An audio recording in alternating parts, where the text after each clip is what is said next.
Tinanong ko, Ama, sino ba ang magturo sa kanila magkakaisa? Sabi, sino po, Ama? Dahil ang paliwanag ang galing sa langit, kailangan natin magkakaisa. Masaya ng Ama, oras na kailangan at magdamay-damay kayo, magkakaisa kayo tungkol sa kabutihan. Amen. Alisin natin ang bagay na hindi maganda. Gusto nyo magsisi, sabi ng Ama, ang kasagutan lang dyan. Kung gusto nyo magsisi, isa lang ang pagsisisi dyan. Para natanggal yung si pagsisisi ninyo, gumawa na kayo mabuti. Mabuti. Walang pagsisisi sa huli, sa una, sa huli lahat.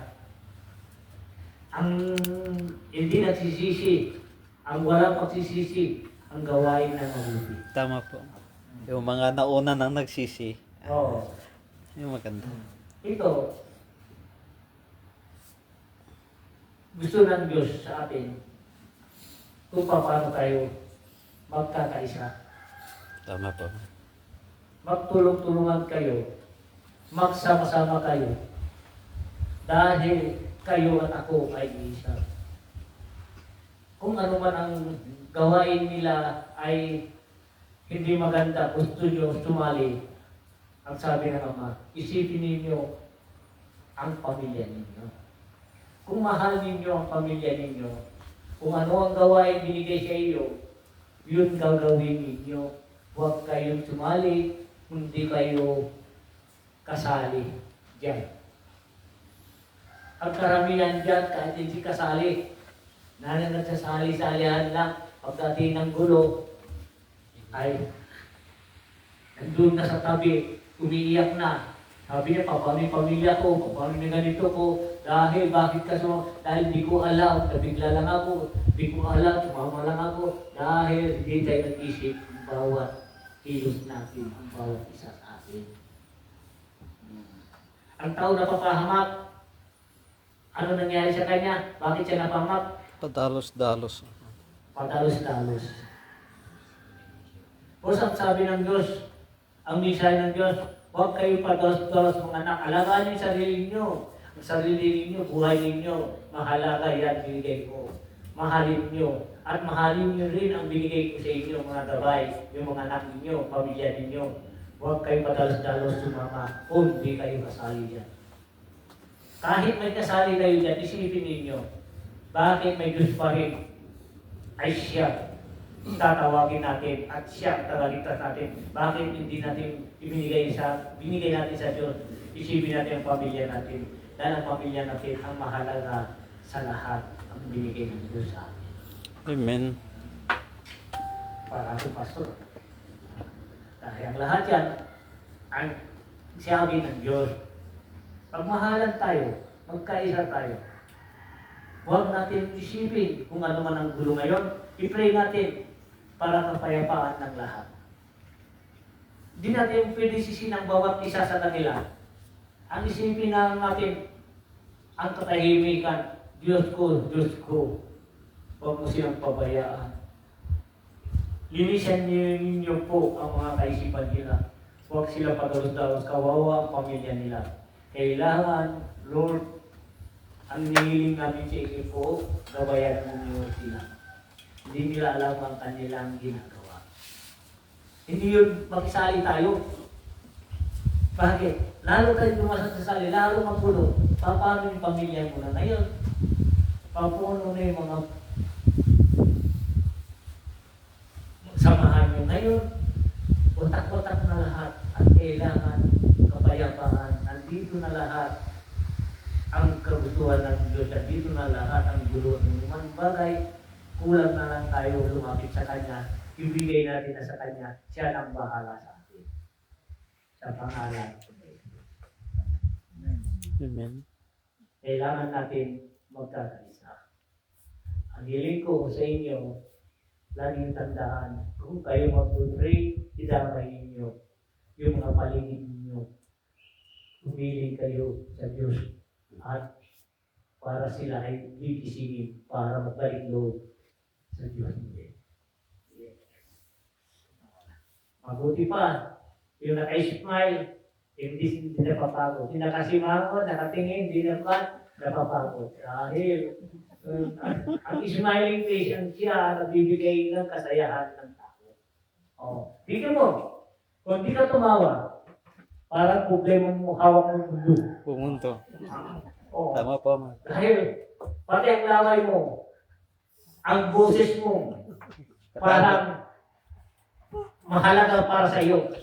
Hindi mo alam, yung mga bagay sa buong katawan mo ay kinimkim mo dahil di ka marunong tumawa. Tumawa ka. Oo. Bakit hindi? Di ba? Kung nakangiti kayo, para sabi ng Lord, wow, ang pag-ibig, ang lahat, ang mga tumatawa para sa akin yan. Pero tumatawa ka, yung walang nakikita ka. Yung walang dahilan. Ay, iba na usapan yan. Yung usapan natin, tumawa tayo dahil tayo ayos tayo. Tayo ayos din. Masaya ka kung tumawa ka dun sa harapan ng mga kaibigan mo. Dahil nilalabas mo ang ngiti mo. Huwag yung ngiti, mga isuto. Kailangan totoo tayo. Ang Diyos ay natin. Amen. Ito mahalaga. Ikaw mo, may misay ka dyan. Pastor mo. Mag-share na lang po. Oo. Yan. Hindi, magsalita ka. Tama po. Kasi yung sinasabi niya, mama, na totoo po yun. Kasi kung ano man yung nagiging katungkulan natin dito sa mundo, yun na lang yung gagampanan natin bata kaya dahil sabi nga, lahat naman na ngayon nananalangin sa Diyos, may Diyos tayong kinikilala. Kasi pag lagi tayo nanalangin sa Diyos at sa Kanya natin pinagkatiwala, mas may iwas tayo sa mga pagkakasala na kung ano yung nangyayari dito sa mundo. Dahil ang Diyos, sabi nga, siya yung nakakasiyasat ng lahat ng katotohanan at ang pangyayari sa mundo. Kaya sa bawat bagay sa pangyayari, kumbaga ipag-pray na lang lahat at ang Diyos nang bahala para mas maging panatag yung kalooban at kaisipan natin. Dahil mahirap po talaga yung basta-basta na lang tayo sasali, magpapasya tayo ng walang tamang pag-isip o hindi natin inisip yung mga bagay na ikakapahamak pala natin bandang huli. Kaya mahalaga po yung laging pagdarasal at ipagpasa Diyos na lang po talaga. Yun lang po, maraming salamat. Doon. Salita ka.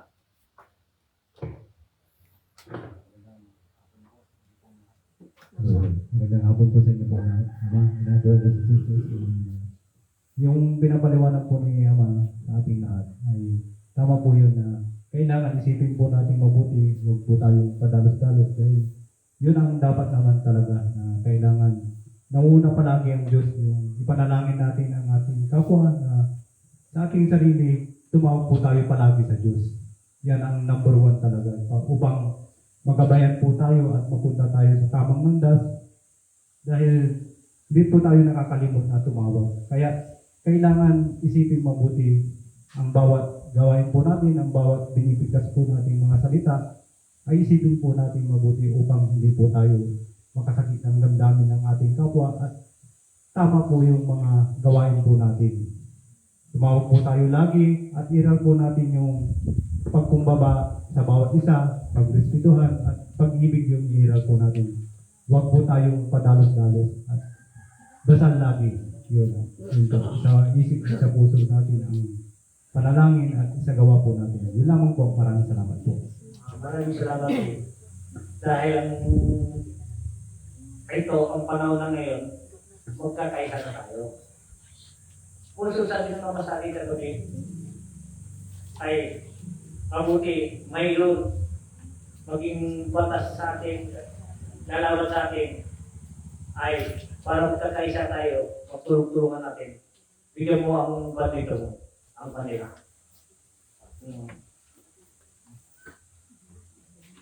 I love.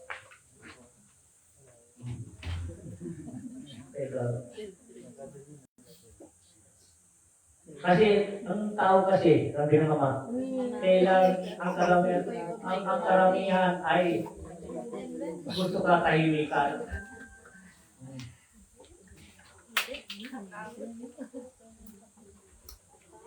Yan ang maliit na. Okay. Yung video, paano makikita? Makikita nila dito. Tama na.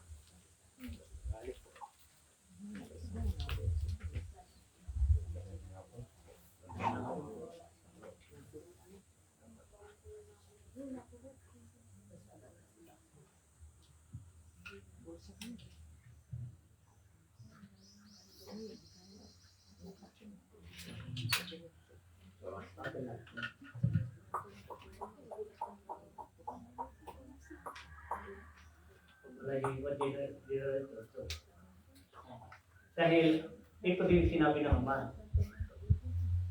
Sila ang nagsimula ng samahan magkakaisa.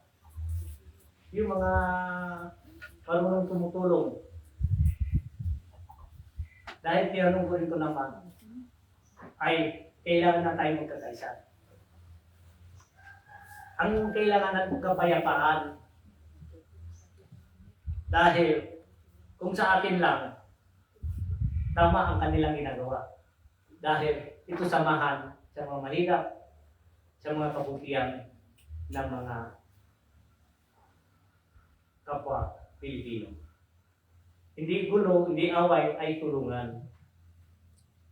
Dahil ang samahan, ang sabi ng Diyos, magmahalan kayo. Sabi niya, magmahalan kayo tulad ang mamahal ko sa inyo.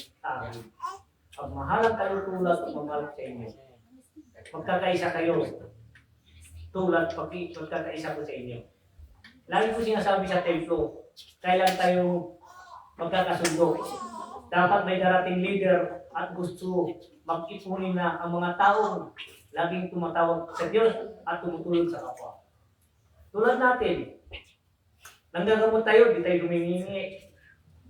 Nagbarangay-barangay tayo, ay libre lahat. Dahil ang sandata natin ang Diyos. Dahil pagpunta natin sa mga lugar, mga kapitan, kausap natin mga kapitan, ay ang handa na nila ay tubig nila at gamot nila. Dahil yun din ang binigay sa atin ng Diyos para ay makakatulong sa kapwa. Dahil wala nang iba kung di tayo kumilos kung sinong binigyan na may kapangyarihan. Galing sa Diyos ang kapangyarihan pagmamahal ng Diyos. Dapat magkakaisa na tayo. Dito, nagpasalamat ako ay mayroon gusto kapayapaan at katahimikan at magkakaisa tayo dahil makadiyos tayo lahat. Hindi ito para sa eleksyon lang ay pinaglalaban natin. Hindi. Yung pinaglalaban natin, yung samahan natin, ipag-iisa natin. Dahil ang Diyos ay nasa atin. Ang sabi ng Diyos tayo, kailangan magkakaisa na. Dahil ang Diyos, ang kailangan ng Diyos, kapayapaan. At tupagin ang binigay sa inyong katungkulan, isipin natin, may anak tayo. At isipin natin, may tutulong sa atin. Ang kailangan, ang Diyos, lagi natin nakuuna. Siya ang gagawa ng paraan para sa atin. Amen? Amen.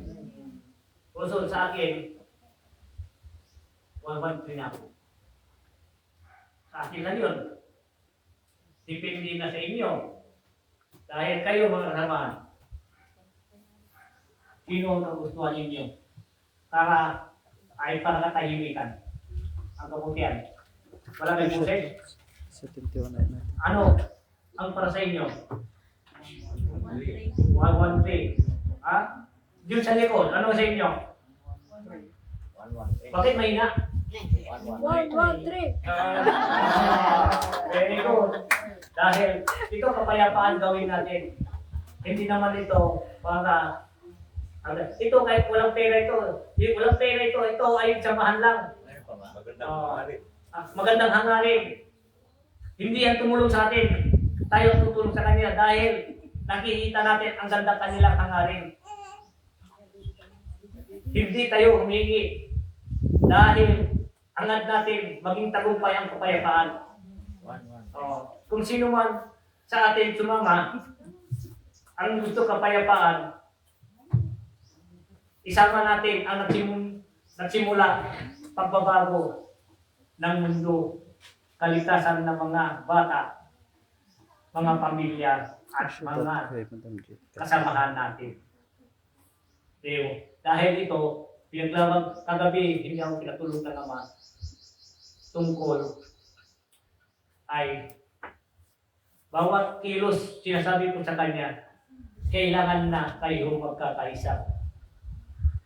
Huwag kayong sasama sa mga tungkol sa ang sarili lamang. Kailangan ang magkakaisa tayo. Samahan, magtutulong-tulungan lang natin. Magtulong-tulungan tayo. Dahil tayo, mahal natin sila. Kailangan natin din tumindig kung sino man ang bagay para makakabuti sa lahat, maka-Diyos, maka-tao. Hindi makasarili, doon tayo. Lahat, lagi natin tandaan, magpapray din tayo para pagbabago ng lahat. Lagi ko dinadasal lang lahat, Ama, baguhin mo din sila para magkakaisa na tayo sa Pilipinas. Sa buong mundo, kailangan ay magsama-sama na tayo sa kapayapaan. Kung mga may problema tayo dito, i-pray natin para maayos lang. Wala tayo masasabi, kasalanan ng isa, hindi tayo mag-judge. Ang Diyos lang ang bahala mag-judge doon. Basta tayo, kapayapaan lang ang hawak natin, ang katahimikan. Tumulong tayo kung dapat tayo tumulong. Dahil tayo ay isang hinilang ng Diyos. Lahat tayo hinilang, kailangan natin magkakaisa. Amen. Panghalang ni Jesus. Hindi ba sabi ng Diyos, huwag mong dalay ng aking pangalan kung hindi mo gawin ang kagustuhan ng kabutihan ko. Dahil ito, kung sino man ang nagdala sa pangalan ni Jesus, magmahalan tayo, magkakaisa tayo. Maintindihan ninyo ang bawat isa sa atin, kung ano man may kasalanan, patawarin mo. At nakasala sa iyo, patawarin mo, patawad kayo dahil ang Diyos ay sa iyo. Nasa inyo. Amen. Sa pangalan ni Jesus. Dahil kailangan natin ngayon ang kapayapaan. Mahal natin sila lahat. Kailangan magkakaisa na tayo. Maraming bagay kailangan ng Diyos para ay masaya siya. Ang sabi ng Diyos, pangalan ko ang daladalan ninyo.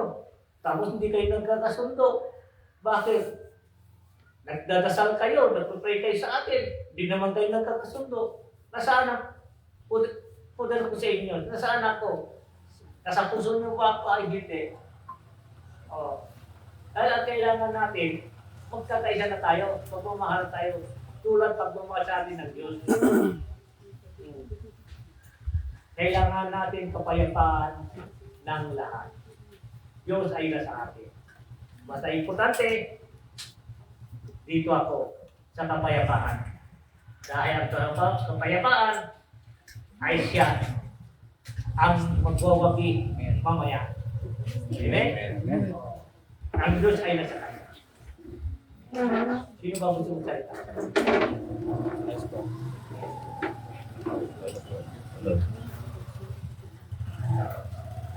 Napapalala ko po sa ating lahat. Yan, yung sinasabi po na matuto po yun. Kasi maganda bawat bagay na mayroong dumating na grupo o isang samahan na nais tumulong sa ating kapwa.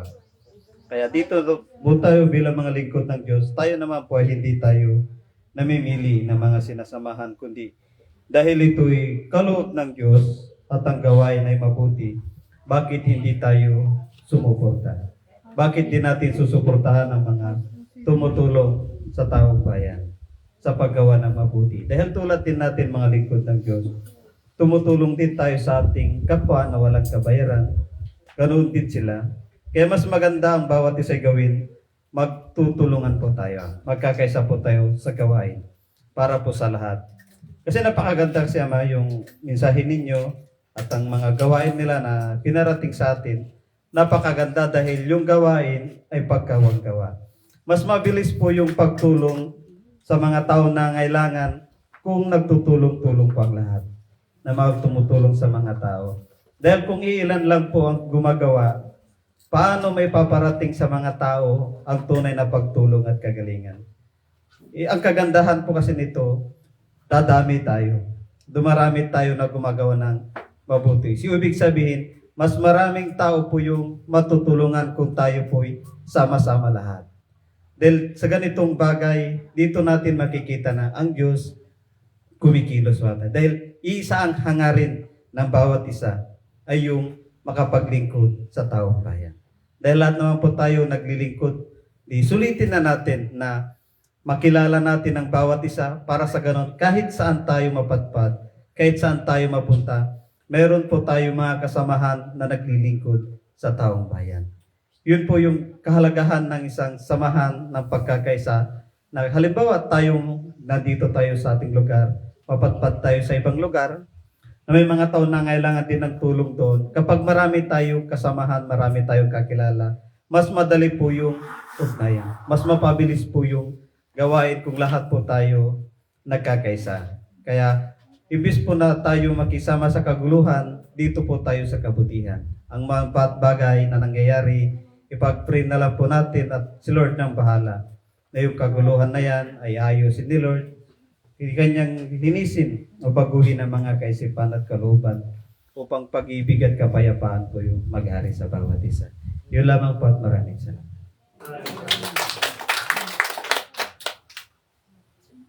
Di ba? Lagi ko sinasabi dito sa templo, kailan pa tayong magbabago kung walang kikilos sa atin. Lagi ko tinatawag yung mga pinili ng Diyos, mga spiritual, binigay sa kanila ang kapangyarihan. Kailangan kumilos sila, ilabas nila ang katotohanan dahil ang dala-dala nila ay pag-ibig. Bakit natin ay itatago natin yan? Bakit natin isa sarili natin? Hindi, dapat tayo ilantad natin ang katotohanan, ang katibayan at kasayahan ng Diyos. At kayo, ay sabi ng Diyos, kayo ay magmahalan, magkataisa, magsama-sama kayo.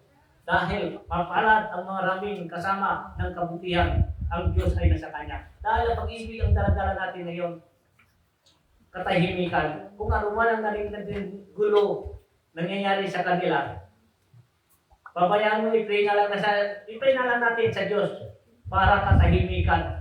Ibigay na lang natin ang Diyos.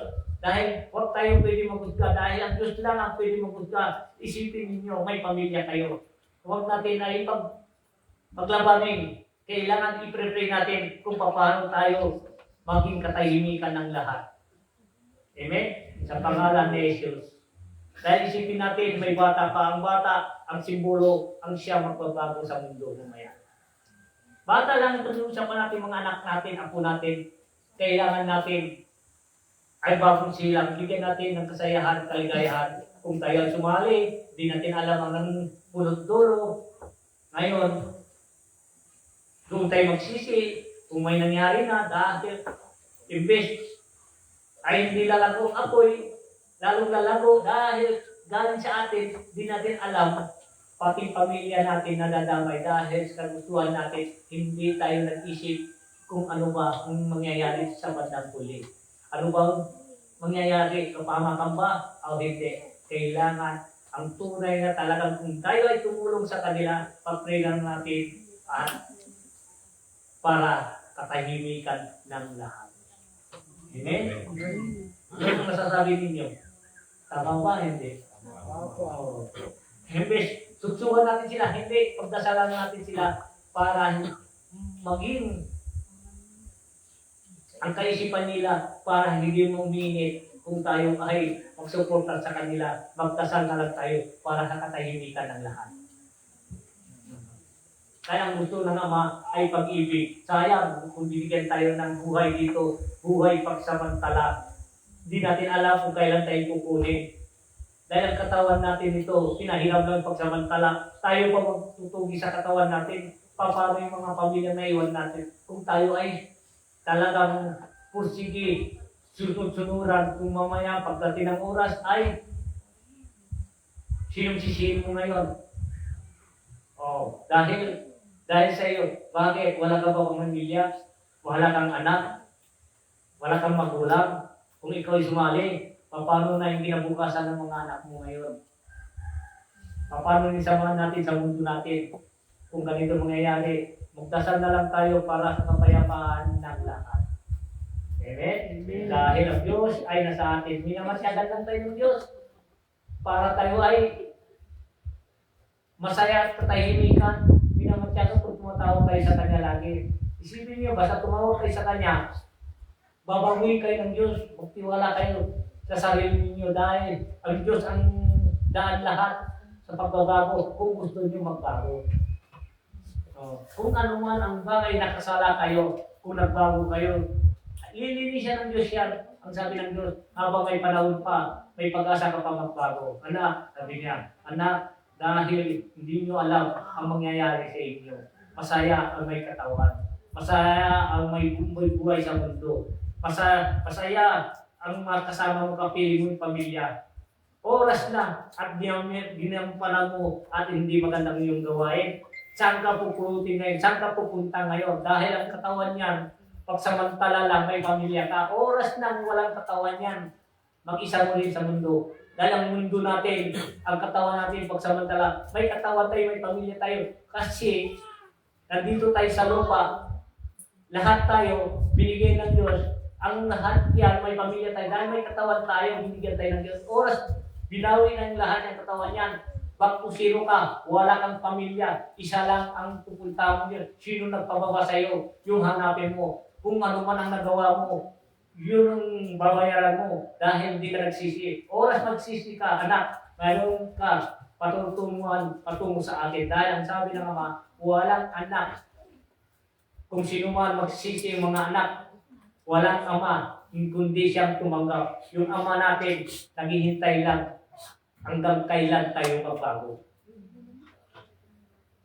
Ang Ama, hindi kaya niya tiisin ang kawawa ang kanyang anak. Sasagipin tayo ng Ama kung tayo ay magkakaisa, magmahalan tayo. Linisan natin ang isip natin at kalooban natin, alisin natin ang mga masasama. Dahil pasok natin ang mabubuti, dahil ang kabutihan, kasayahan ng lahat. Walang kalungkutan yan dahil masayang lahat. Lahat na kasama mo, maharap mo dahil masaya lahat dahil pag-ibig ang daladala mo. Kung puot galit ang daladala mo, hindi ka makakalapit. Bawat masalubong mo siyang tao, akala mo kaway mo na dahil walang Diyos sa iyo. Kailangan lumapit tayo sa Diyos, magkaisa tayo. Kailangan mayroong leader para sa magkapabuti sa lahat. Amen. Dahil ito, pag-ibig, dahil ang pag-ibig iiralin ng Diyos, magkakaisa na ang lahat. Ang Diyos ay sa Kanya. Amen. Mayroon ka pa sasabihin na mo. Pasa ko na to. Pasa ko na to. Wala. Ano? Oh. Yung pong sinasabi po niya, dudugtungan ko na lang po. Na po yung mga pinapahayag niya para sa ating lahat ng tungkol sa pagkakaisa at magbalik loob po tayo sa Diyos magsisi. At nandito po yun sa Bible po, nakasulat po sa 2 Pedro chapter 3 verse 9. Ang Panginoon ay hindi nagpapabaya sa kanyang pangako tulad ng inakala ng ilan. Hindi pa niya tinutupad ang pangakong iyon alang-alang sa inyo. Binibigyan niya ng pagkakataon ang lahat na makapagsisi at magbalik loob sa Diyos. Sapagkat hindi niya ninais na kayo'y mapahamak. At ito na po yung pinapaliwanag po sa atin ni Ama Eden na magkaisa po tayong lahat at magbalik loob sa Diyos. Kung ano man yung mga hindi magandang asal natin ay alisin po na natin. At magsisi po tayo, talikdanan natin yung ating mga kasalanan. At gawin po na natin ang kabutihan. Dahil yan ang madadala po natin na kayamanan patungo sa kanyang kaharian. Ang gawaing kabutihan, ang pag-ibig, ang iiral po nating lahat. Magrespondan po tayo, marunong tayong magkumbaba at tumulong sa ating kapwa. Yan ang madadala po natin na kayamanan patungo sa langit. At mag-ipon po tayo at dumalangin po tayo lagi dahil alam ng Diyos ang ating mga ginagawa. Nakikita ng Diyos ang ating mga gawain.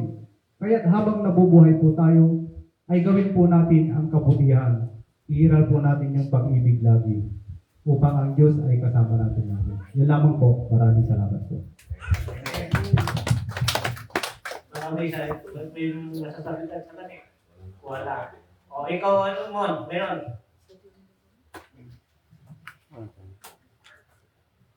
Wala pang? Wala.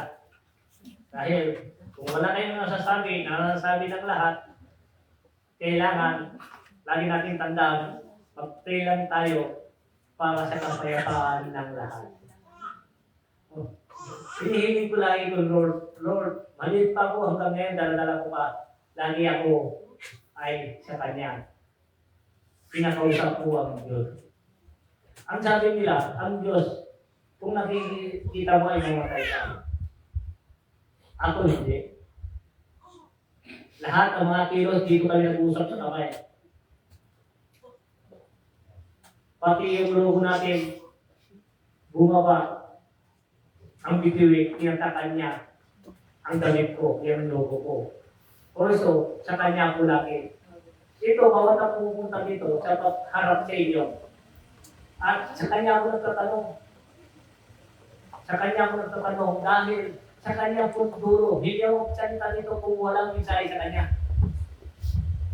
Iba tayo. Dahil tayo ay tinutulungan natin ang bawat isa sa atin. Ang kailangan natin, ang kagustuhan ng Ama, kapayapaan, pagmahal. Yan ang lahat man ang nangyayari sa atin. Ay, kung ano man hindi maganda, alisin na lang natin, pasok natin ang maganda. Dahil nandiyan ang Lord na sa atin lagi. Nandiyan sa pag-ibig ng Diyos, walang katapusan para sa atin. Basta kailangan pagmahalan tayo ang bawat isa sa atin. Sister Lila.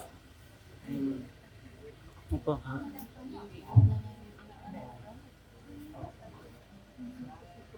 Oh, may bisita kami ah. Opo. Oh. Dito din na kami.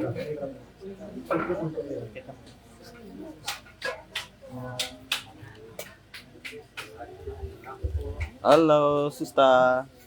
Welcome. Ya, tuloy ka? Opo.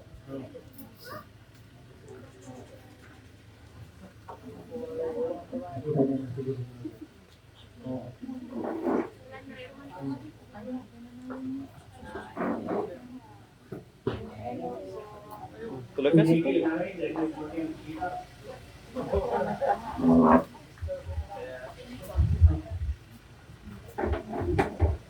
Kamusta po?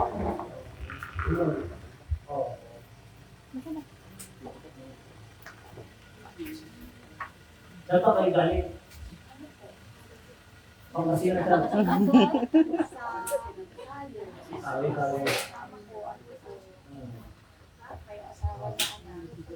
Okay. Oh. Ito, ang meeting kami na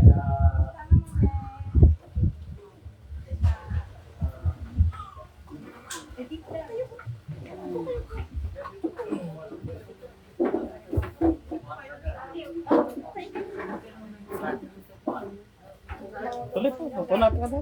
nandito kami. Nandito kami. Wala kami, nandito kami. Ito, nag-post sa Thank you for watching. Sa inyong lahat. Kay Madam Tonica Real. Okay. Super heart support. Thank you for watching. God bless sa inyong lahat. Kay Madam Charito Stein. Tonica Aldesina. Terso sana. Thank you for watching po sa inyong lahat. Kasi, wala ko pang tanong, mayaman ka naman. Yaman. Upo kayo. Sa taas. Ay na. Ay, galing ka sa hospital. Galing ka sa hospital. Ay, hindi ka nang sabi. Alam ko, galing ka sa hospital. Oo.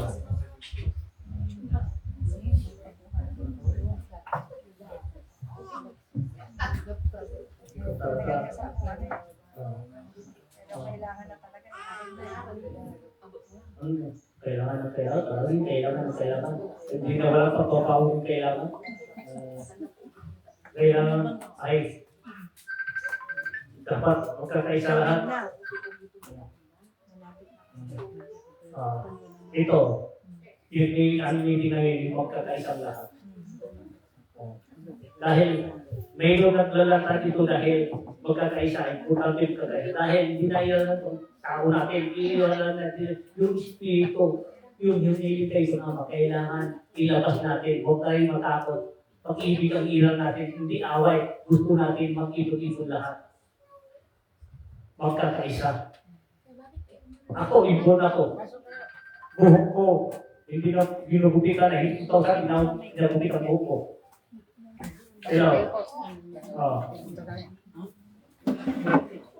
Mabuti. Mabuting lahat niya kami dito. Ano yun?